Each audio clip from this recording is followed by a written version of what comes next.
I'd like to talk briefly about Torah and the 12 Steps, which is a residential addiction treatment program that integrates the 12 steps with spiritual principles found within Judaism. By working them together in one system, it enhances the effectiveness of the 12-step process, which is basically a way of reestablishing a relationship with the Almighty in a way that changes your life. We're going to see now the requirement for what is described as a spiritual awakening in the AA text. We say that this is a personality change, a complete change of a person's underlying core personality.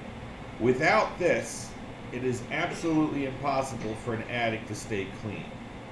And we're going to see that there's nothing that can produce a personality change in an addict short of spiritual principles. There's no therapy, there's no traditional rehab that is going to make that change in a person.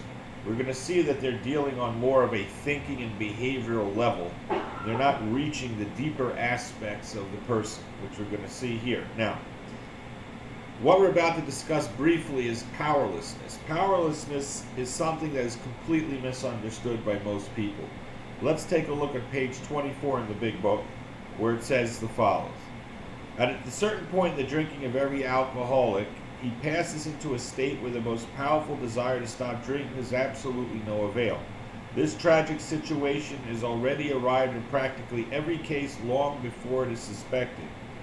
So, complete desire to stay clean means nothing. So, just the fact that someone wants to stay clean will not do anything for them. Now, this is in italics. The fact is that most alcoholics, for reasons yet obscure, have lost the power of choice in drink. Our so-called willpower becomes practically non-existent. So the willpower, which normally everyone has, is gone in the addict. He cannot choose to pick up a drink or a drug or not. He does not have that ability anymore. We are unable at certain times to bring into our consciousness with sufficient force the memory of the suffering and humiliation of even a week or a month ago. We are without defense against the first drink. Now this is unbelievable. That means that the addict cannot keep himself from the first drink. We are out defense against the first drink. After the first drink or drug, everyone knows that. We're not talking about that. We're talking about before the first drink. There's an insane process going on in the mind of the addict that he's doomed to repeat. That's the idea of being an addict. He is a slave to drugs and alcohol.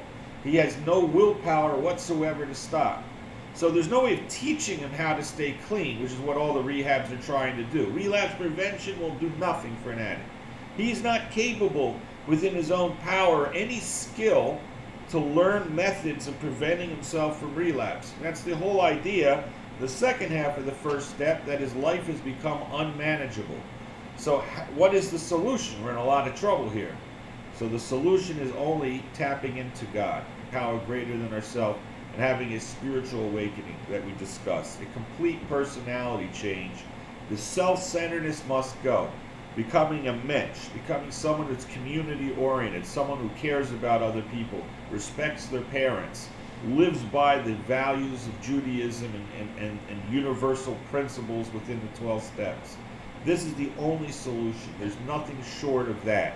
You cannot make spirituality a component of another program that the base of the program is not the 12 steps. The 12 steps can't be added. It can't be a flavor.